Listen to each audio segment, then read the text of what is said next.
새벽 3시 17분. 침대 옆 디지털 시계의 붉은 숫자가 깜빡였다. 고요했다. 냉장고 돌아가는 소리, 벽시계 초침, 창문 너머의 바람까지도 잠든 듯 했다. 그런데 그 고요를 가르는 소리가 있었다. 도와줘. 낮고 떨리는 여자 목소리. 나는 그대로 얼어붙었다. 식은땀이 등줄기를 타고 흘렀다. 심장이 요동쳤다. 목이 말랐지만 물을 찾을 수 없었다. 눈을 돌려도 방 안에는 아무도 없었다. 문은 잠겨 있고 창문은 닫혀 있었다. 그럼 누가, 어디서? 서랍을 열었다. 항정신성 약이 들어 있었다. 하루 3번, 식후 30분. 알약 하나를 꺼내 물 없이 삼켰다. 쓴맛이 혀끝을 타고 내려갔다. 하지만 알고 있었다. 이 약은 소용없다는 걸. 왜냐하면 그 목소리는 분명 진짜였으니까. 6개월 전, 그날 밤부터였다. 야근을 마치고 돌아온 시간은 밤 11시가 넘었다. 복도는 길고 어둡고 형광등은 불안하게 깜빡거렸다. 열쇠를 꺼내던 순간 옆집 문틈에서 희미한 불빛이 새어나왔다. 1208호. 새로 이사온 사람이라 들었지만 인사 한 번 나눈 적 없었다. 그때였다. 여자의 비명 같은 소리가 들렸다. 둔탁한 소리, 유리 깨지는 소리, 그리고 짧은 침묵. 심장이 쿵 내려앉았다. 몸이 굳은 채 초인종을 눌렀다. 대답이 없었다. 다시 더 길게 눌렀다. 그래도 아무 말이 없었다. 결국 119에 신고했다. 경찰과 구급대가 도착했을 때 나는 복도에서 문을 노려보고 있었다. 문이 열리자 잠옷 차림의 남자가 나왔다. 놀란 얼굴이었다. 경찰이 안으로 들어가 확인했지만 방 안은 깨끗했다. 피 한 방울 없고 부서진 것도 없었다. 남자는 혼자 살고 있었다. 그날 밤 나는 한숨도 잘 수 없었다. 분명히 들었다. 여자 목소리, 살려달라는 그 절규. 하지만 아무도 없었다. 혹시 내가 잘못 들은 걸까? 아니면 내 머릿속이 이상해진 걸까? 또다시 들렸다. 새벽 2시, 어둠이 가장 짙은 시간이었다. 도와줘. 그때와 같은 여자의 목소리였다. 이번에는 확실했다. 1208호에서 나는 소리였다. 문 앞에 서서 귀를 대자 흐느낌이 섞인 목소리가 들렸다. 하지만 지난번처럼 경찰을 부르긴 두려웠다. 그래서 이번엔 증거를 남기기로 했다. 핸드폰을 꺼내 녹음을 시작했다. 하지만 녹음엔 아무것도 남지 않았다. 내 귀에는 분명히 들리는데 기계는 아무 소리도 잡지 못했다. 문을 두드리자 안의 소리가 뚝 멈췄다. 숨막히는 정적만이 남았다. 이윽고 문이 열리고 그 남자가 나타났다. 피곤한 얼굴이었다. 그는 나를 노려보며 말했다. 또입니까? 저 혼자 산다고 말씀드렸죠. 그의 말투엔 지친 냉기가 묻어 있었다. 방 안은 여전히 깨끗했고 아무 흔적도 없었다. 나는 죄책감과 혼란 속에서 돌아왔다. 그러나 한 가지는 분명했다. 그건 환청이 아니었다. 나를 이상하게 보기 시작했다. 회의 도중 멍하니 있고 누군가 부르면 깜짝 놀라곤 했다. 요즘 괜찮아? 상사의 말이 멀게 들렸다. 머릿속에는 오직 한 문장만 맴돌았다. 도와줘. 밤마다 그 목소리가 들렸다. 점점 더 또렷하게. 결국 버티지 못하고 정신과를 찾았다. 진료실의 의사는 조용하고 침착한 사람이었다. 그는 몇 가지 질문을 했다. 언제부터, 얼마나 자주, 다른 사람도 듣는가? 그리고 마지막에 이렇게 말했다. 어머니께서 조현병이셨죠. 그 한마디에 숨이 멎었다. 며칠 후 결과는 명확했다. 조현병 초기 증상, 청각 환각, 수면장애, 사회적 위축.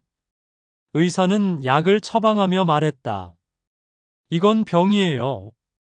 받아들이세요. 나는 고개를 끄덕였지만 마음속에서는 계속 반박했다. 아니요. 그 목소리는 진짜예요. 하루 3번. 하지만 목소리는 사라지지 않았다. 오히려 더 선명해졌다. 새벽 2시마다 그 여자는 어김없이 속삭였다. 도와줘. 도와줘. 친구들에게 말했지만 모두 나를 병자로 보았다. 가족조차도 같은 말을 했다.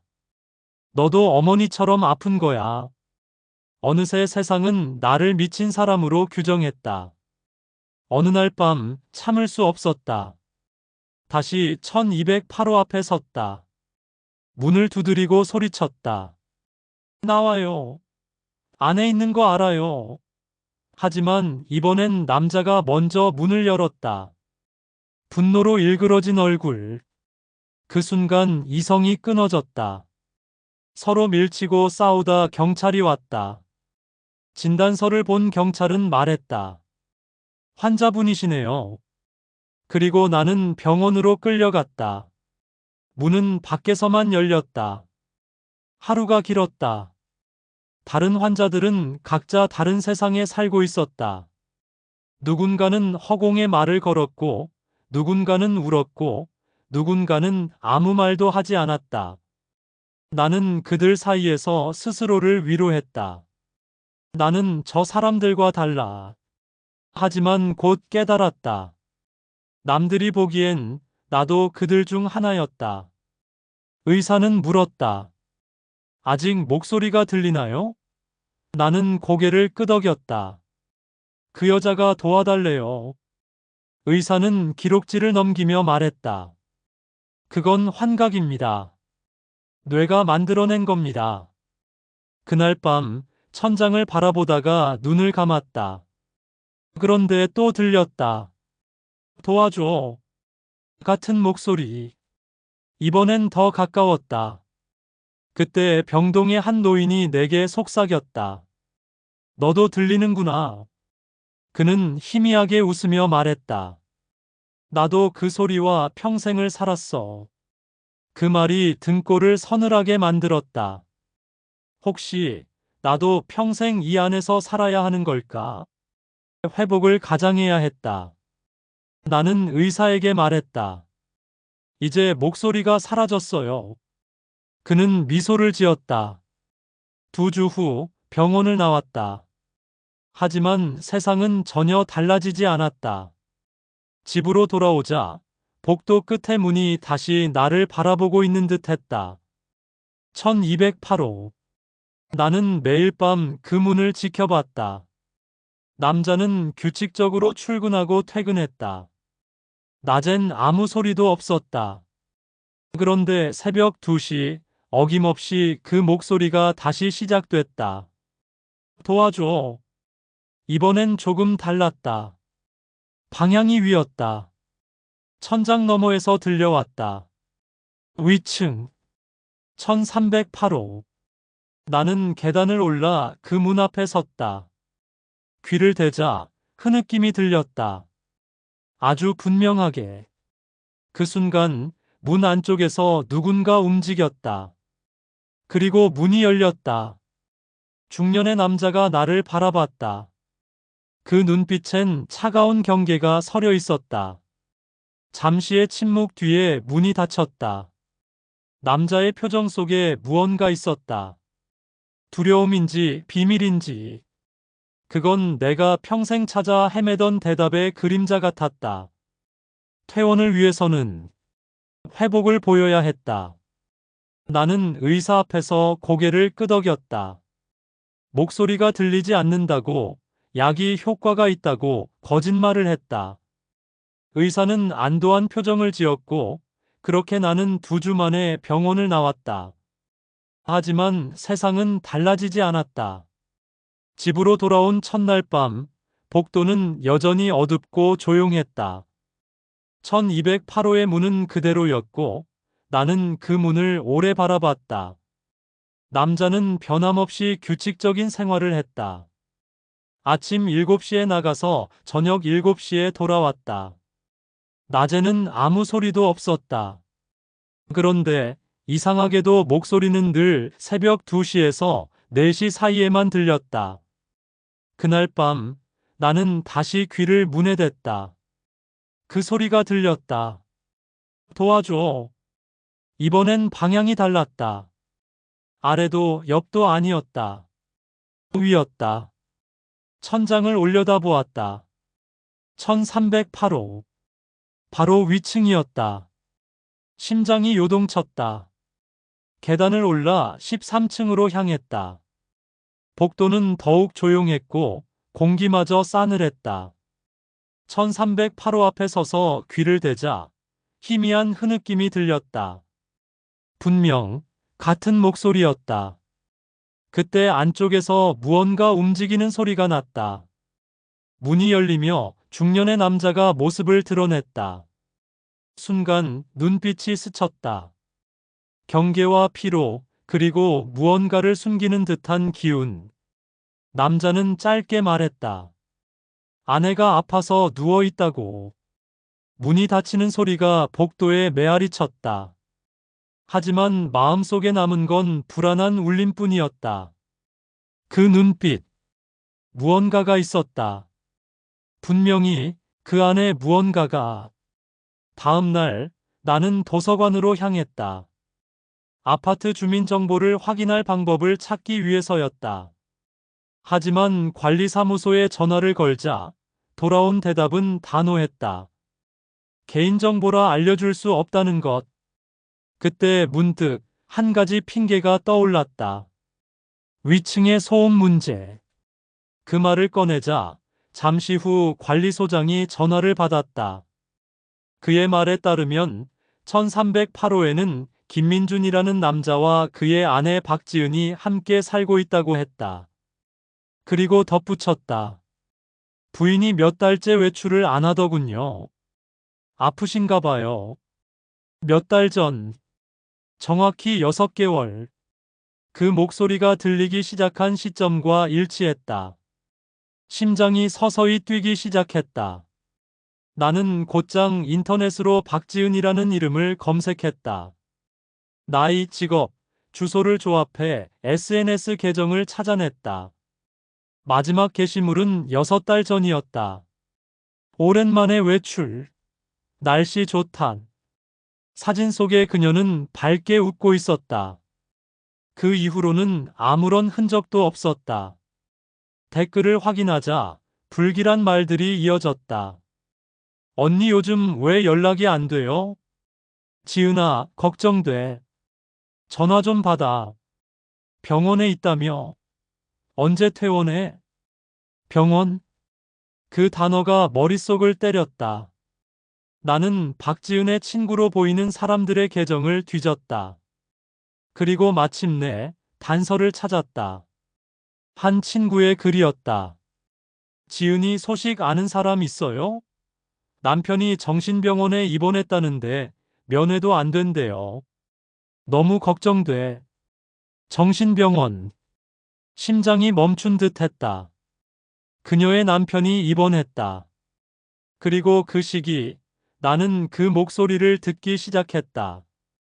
모든 퍼즐이 서서히 하나의 그림으로 맞춰지고 있었다. 병원의 이름을 알아냈다. 박지은이 입원해 있다는 정신병원. 나는 그곳으로 향했다. 접수 창구 앞에서 이름을 말했다. 하지만 돌아온 대답은 차가웠다.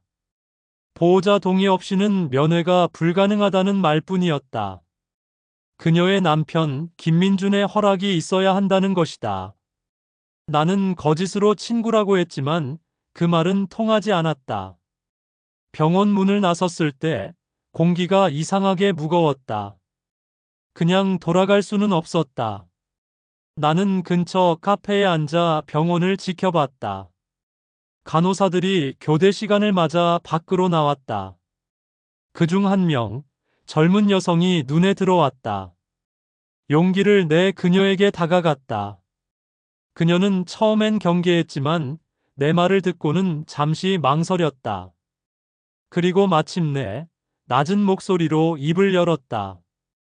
그녀의 말은 충격적이었다. 박지은은 이상해 보이지 않는다고 했다. 오히려 너무 멀쩡해서 이상할 정도라고. 그런데도 계속 입원해 있었고 남편이 퇴원을 맡고 있었다. 보호자가 위험하다고 주장하면 병원은 환자를 쉽게 내보낼 수 없다는 것이다. 나는 숨이 막혔다. 그녀는 덧붙였다. 박지은은 매일 말했다고 했다. 나는 미치지 않았어요. 남편이 나를 가둔 거예요. 하지만 의사는 그것을 망상이라 진단했다. 소름이 돋았다. 그녀는 환청도 없었고 폭력의 증거도 없었다. 겉으로 보기에 남편은 모범적인 사람이었다. 매일 병원에 찾아오고 의사와 상담하며 아내를 걱정하는 남편의 모습이었다. 그러나 그 모든 것이 조작된 것이라면 그녀는 학대당했고 진실을 외쳤다. 그런데 아무도 믿지 않았다. 결국 남편이 그녀를 미친 사람으로 만들어버린 것이다. 나는 그 말을 곱씹었다. 멀쩡한 사람을 정신병자로 만들어 가두는 세상. 그리고 그 목소리. 도와달라던 그 음성은 결국 나를 부른 그녀의 절규였던 것이다. 그날 밤 나는 다시 1308호를 바라봤다. 시계는 새벽 2시를 가리키고 있었다. 그때였다. 현관문이 열리며 남편이 나섰다. 그는 차에 올라 어둠 속으로 사라졌다. 이건 기회였다. 나는 곧장 계단을 올라 13층으로 향했다. 문은 잠겨 있었다. 하지만 비상계단 옆 창문이 조금 열려 있었다. 불법 침입이라는 걸 알았다. 그래도 들어가야 했다. 창문을 밀어 조심스럽게 몸을 집 안으로 들였다. 집 안은 어둡고 정적이었다. 손전등 불빛이 벽과 천장을 스치며 움직였다. 모든 게 정돈되어 있었다. 너무나 깔끔해서 오히려 불안했다. 거실을 지나 안쪽 방으로 향했다. 문을 열자 서늘한 공기가 밀려왔다. 그곳에서 나는 그것을 보았다.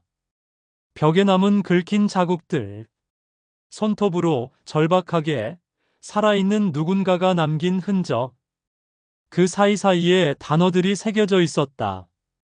도와줘. 제발. 나를 믿어줘. 목이 메었다. 손전등 불빛이 벽지를 따라 떨렸다.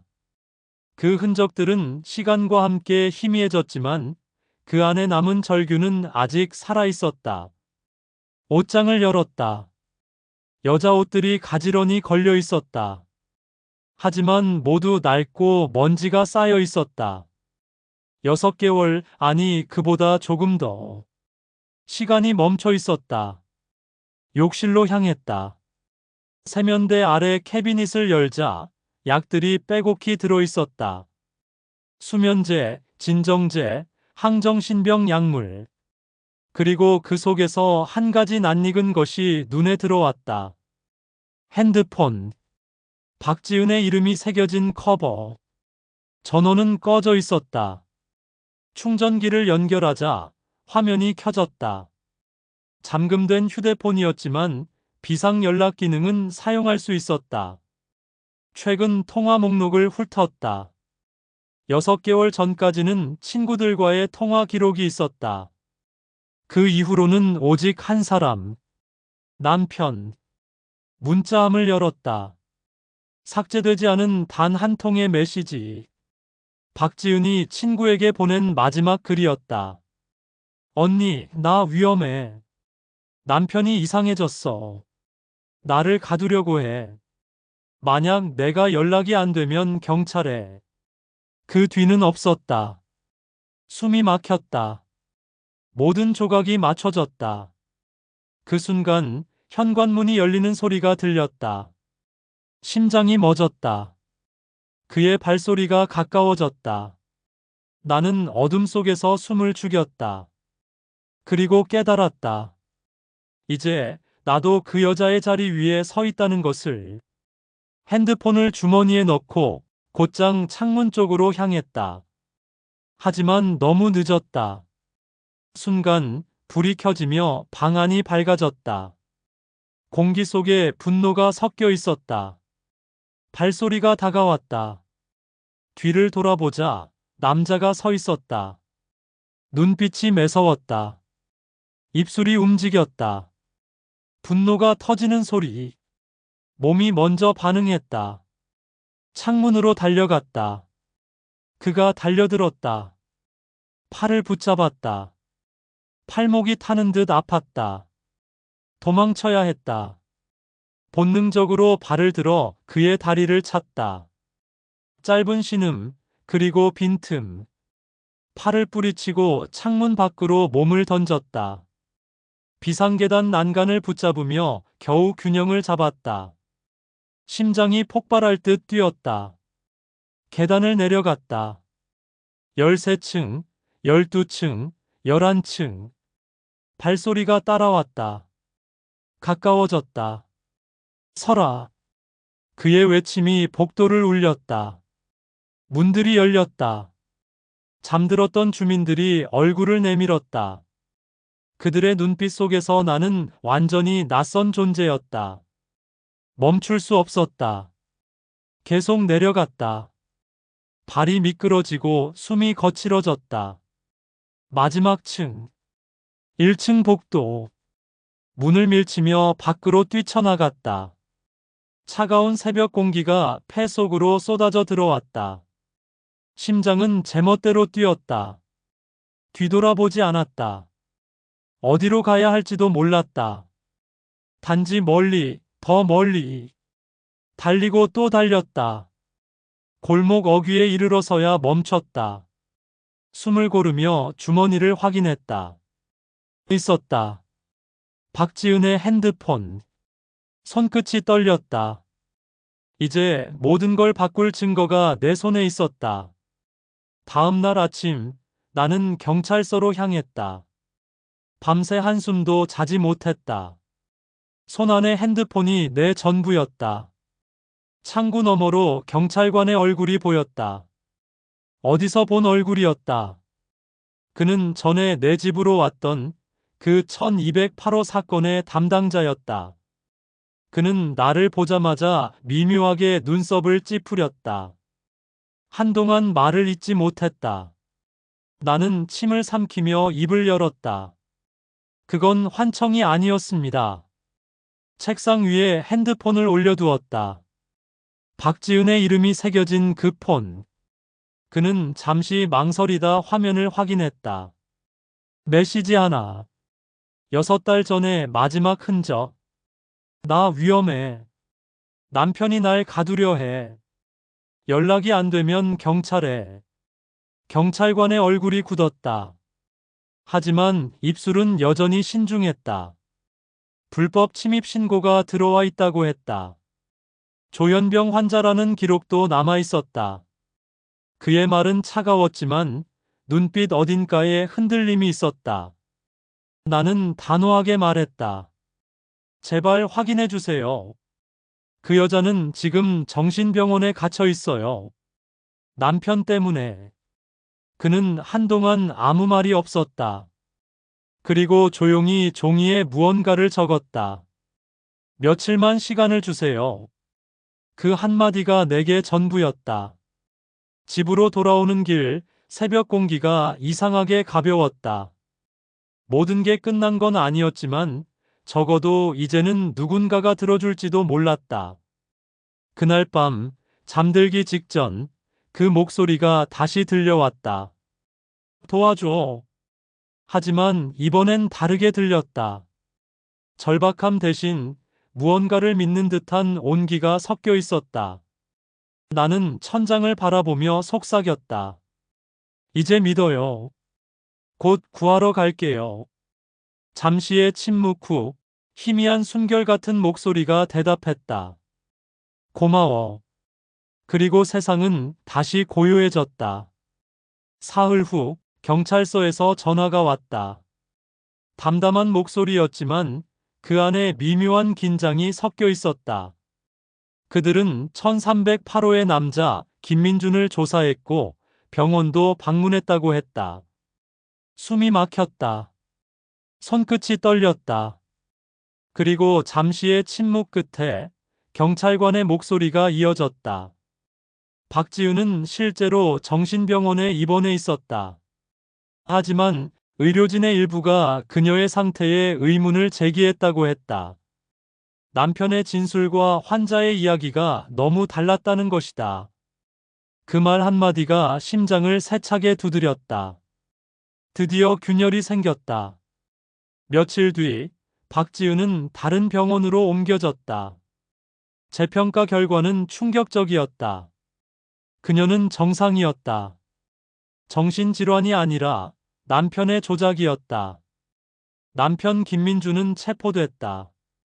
감금과 폭행, 위증, 모든 게 드러났다. 그는 아내를 약물로 통제했고 의사들을 속였으며 진실을 가뒀다. 그리고 나 역시 무죄로 판명됐다. 내가 들은 그 목소리, 그건 환청이 아니었다. 전문가들은 설명했다. 건물 구조상 소리가 배관을 타고 아래층까지 전달될 수 있다고. 밤마다 들렸던 도와달라는 그 목소리는 실제로 위층의 박지은이 낸 소리였던 것이다. 다른 사람들은 듣지 못했지만 나는 들었다. 왜 나였을까? 그 질문에 한 전문가는 이렇게 말했다. 아마도 어머니의 영향일 겁니다. 조현병을 앓으셨던 분의 자녀는 세상에 없는 소리에도 귀 기울이는 법을 배우거든요. 그 말이 마음을 아프게 했다. 어머니. 평생 목소리에 시달리던 어머니. 그분이 들었던 소리도 정말 환청이었을까? 혹시 그분도 누군가의 도움을 듣고 있었던 건 아닐까? 나는 답을 알 수 없었다. 다만 확실히 느꼈다. 그 밤의 목소리. 그건 누군가의 절규이자 또 다른 누군가의 구원이었음을. 재판이 열렸다. 법정 안은 숨소리조차 무겁게 들릴 만큼 고요했다. 박지은이 증인석에 섰다.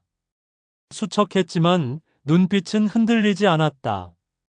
그녀의 목소리는 조용했으나 단 한 문장도 공기 속에서 사라지지 않았다. 그녀는 말했다. 남편은 처음엔 따뜻한 사람이었다고. 하지만 결혼 후 모든 게 달라졌다고. 그의 시선은 감시였고 말은 명령이 되었다고. 폭력은 그렇게 시작됐다. 감금은 6개월 전부터였다. 이혼을 요구하던 그날, 그는 그녀를 때렸다. 그리고 그날 이후 세상은 문을 닫았다. 핸드폰을 빼앗기고 창문이 봉인된 방 안에서 그녀는 오직 한 가지를 했다. 도움을 요청했다. 밤마다 배관을 향해 목이 터져라 외쳤다. 누군가 들어주길 바라며. 하지만 아무도 오지 않았다. 그녀의 시선이 내게 향했다. 그 눈빛은 수많은 말보다 깊었다. 한 사람만이 들었다. 그녀의 눈물이 천천히 흘렀다. 변호인이 내게 물었다. 모두가 당신을 미쳤다고 할 때 왜 끝까지 믿었습니까? 나는 잠시 숨을 고르고 말했다. 어머니도 같은 말을 들었습니다. 넌 미쳤어. 그건 환청이야. 하지만 저는 늘 생각했습니다. 어머니가 들었던 그 소리, 혹시 진짜였던 건 아닐까 하고. 증명할 수 있습니까? 변호인의 질문에 나는 고개를 저었다. 증명은 할 수 없어요. 하지만 믿을 수는 있습니다. 그리고 이번엔 제가 그걸 증명했습니다. 법정 안이 조용해졌다. 모든 시선이 김민준을 향했다. 그는 끝까지 자신을 변호했다. 아내를 보호하려 했을 뿐이라며 그녀가 병을 앓고 있었다고 주장했다. 그러나 아무도 믿지 않았다. 판결은 징역 7년, 감금, 폭행, 강요, 위증. 그의 죄목이 하나씩 낭독될 때마다 법정의 공기가 무겁게 가라앉았다. 그날 진실은 밝혀졌다. 하지만 그 무게는 가볍지 않았다. 누군가의 믿음 위에, 누군가의 절규 위에 진실은 겨우 모습을 드러냈다. 리라이팅. 재판이 끝난 뒤 나는 박지은을 다시 만났다. 작은 커피숍, 창가 자리에 마주 앉았다. 오랜만에 마주한 그녀의 얼굴은 여전히 앙상했지만 눈빛은 달라져 있었다. 살아있는 사람의 눈이었다. 그녀는 고개를 숙이며 조용히 말했다. 당신이 아니었으면 저는 아직 그곳에 있었을 거예요. 나는 웃었다. 아니요. 당신 덕분에 제가 구원받았어요. 그녀는 의아한 표정을 지었다. 나는 천천히 말을 이었다. 한때 저도 조현병 환자로 불렸어요. 모두가 제게 미쳤다고 말했죠. 하지만 당신이 증명해줬어요. 내가 들은 목소리가 미친 게 아니었다는 걸. 그녀의 입가에 잔잔한 미소가 번졌다. 그건 오랜 세월의 어둠을 뚫고 나온 진짜 미소였다. 잠시 침묵이 흘렀다. 우리는 서로를 바라보며 말보다 많은 것을 나눴다. 그녀가 먼저 일어섰다. 다시 살아보려고요. 이번엔 제대로. 나는 고개를 끄덕였다. 우리 둘 다 그래야죠. 커피숍 문이 닫히며 작은 종소리가 울렸다. 그녀는 햇빛 속으로 걸어나갔다. 그 모습이 멀어질수록 내 마음 한구석이 따뜻해졌다. 모든 것이 끝난 듯 보였지만 사실 그날 이후로 내 안의 세계는 바뀌어 있었다. 이제 나는 누군가의 도와줘라는 말에 귀를 기울이는 사람이 되었다. 그게 환청이든 진짜 목소리든 상관없었다. 어쩌면 그것이 인간이 인간을 구원하는 유일한 방식일지도 몰랐다. 세상은 이 사건을 알아보기 시작했다. 신문 일면에는 굵은 제목이 실렸다. 조현병 오진 살해, 충격적인 진실. 목소리를 들은 남자, 여성을 구하다. 언론의 관심은 거셌다. 인터뷰 요청이 쏟아졌지만 처음엔 모두 거절했다. 그 모든 주목이 버거웠다. 하지만 시간이 지나면서 생각이 바뀌었다. 이 이야기를 나만의 것으로 끝낼 수는 없었다. TV 카메라 앞에 앉았다. 조명이 비쳤고 기자의 질문이 이어졌다. 나는 천천히 그러나 확신에 찬 목소리로 말했다. 제가 이 이야기를 하는 이유는 단 하나입니다. 세상에는 제 어머니처럼, 박지은 씨처럼, 그리고 저처럼 미쳤다는 말을 듣는 사람들이 있습니다. 하지만 때로는 그들이 정말 무언가를 보고 듣는 걸지도 모릅니다. 우리가 듣지 못하는 것을 대신 들을 수도 있죠. 그러니 제발 그들의 말을 함부로 환청이라 부르지 말아주세요. 단 한 번이라도 귀 기울여 주세요. 그 인터뷰가 방송된 뒤 수많은 연락이 왔다. 익숙한 목소리들, 절박한 사연들. 저도 목소리를 들어요. 하지만 아무도 믿지 않아요. 가족이 저를 병원에 보내려 해요. 도와주세요. 나는 그들의 이야기를 들었다. 그리고 그들의 눈 속에서 그때의 나를, 그때의 어머니를, 그때의 박지은을 보았다. 그날 이후 나는 더 이상 도망치지 않았다. 누군가의 목소리를 들어주는 사람이 되기로 했다. 그것이 나의 새로운 목적이었다. 그리고 어쩌면 그건 모든 인간이 가져야 할 사명인지도 모른다. 나는 작은 상담소를 열었다. 간판에는 이렇게 적혀 있었다. 목소리를 듣는 사람들. 나는 의사도 전문 상담사도 아니었다.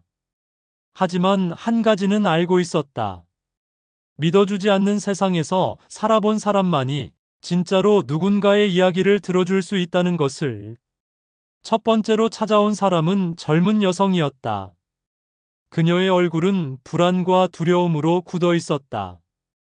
벽에서 소리가 나요. 누군가 두드리는 것 같아요. 그녀의 손이 떨리고 있었다. 경찰에 신고했지만 아무것도 없다고 해요. 부모님은 절 병원에 데려가려 하고. 나는 조용히 고개를 끄덕였다. 믿어요. 당신의 말을 믿습니다. 그 말에 그녀의 눈에서 눈물이 흘렀다. 그건 믿어주는 사람을 처음 만난 사람의 눈물이었다. 우리는 함께 조사했다. 그녀의 아파트, 그 벽 뒤에는 오래 비어있던 빈집이 있었다. 하지만 소리는 여전히 들렸다. 나는 건물 구조를 하나하나 살폈다. 배관, 환풍구, 벽의 재질, 공기의 흐름. 그리고 마침내 원인을 찾아냈다. 소리는 환풍구를 타고 올라오고 있었다. 지하 주차장에서. 우리는 경찰을 불렀다. 지하로 내려간 순간 차 안에서 희미한 두드림이 들렸다. 폐차 직전의 낡은 차량. 그 안에는 한 남자가 있었다. 노숙자였다. 그는 3일째 갇혀 있었다. 조금만 늦었더라면 그는 죽었을 것이다. 모든 것이 끝난 후 그 젊은 여성이 내 앞에서 울었다. 그 눈물은 두려움의 눈물이 아니라 안도의 눈물이었다. 나는 그녀의 어깨를 가볍게 두드렸다. 당신은 미친 게 아니었어요. 당신은 한 생명을 구했어요. 그날 나는 깨달았다.